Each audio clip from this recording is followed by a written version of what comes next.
I'm gonna be so transparent with y'all. I know a lot of that comes from allowing fear to control you. Fearful of making the wrong decision, so you make no decision at all. Fearful of getting it right, because some people can be afraid of success. Success can be overwhelming, especially if it's not something that you're used to, like consistently.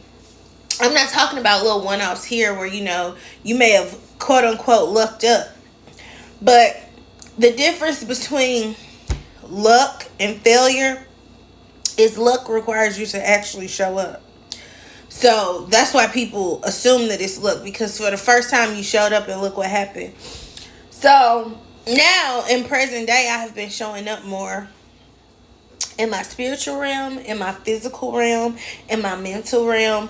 And I see it reflected in my house. I see the declutter. I see, me being able to let go of clothes and let go of shoes and let go of things that I used to feel like that made me successful because I was able to buy XYZ.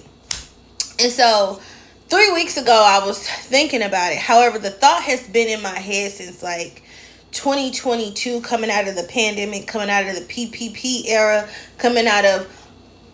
but something in me was just so afraid to soar.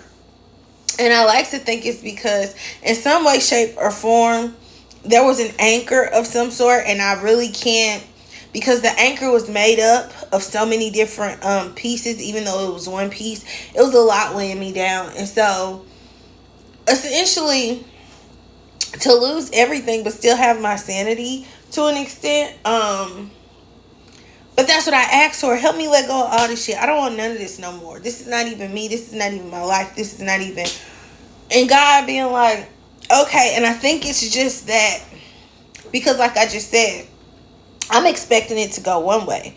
I'm expecting it to not be easy, but for me not to be crying through the process, me not to have my feelings hurt through the process, me not having to be a bitch during the process.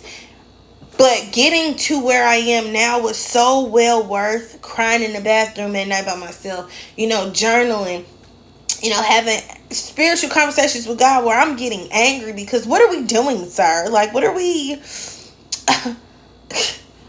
Universe, what are you waiting for? That moment. So to know I had this thought 3 weeks ago, to rethink it again after thinking that my dreams and everything had essentially died down, and then to see me 3 weeks later coming out of it, it's almost like 333.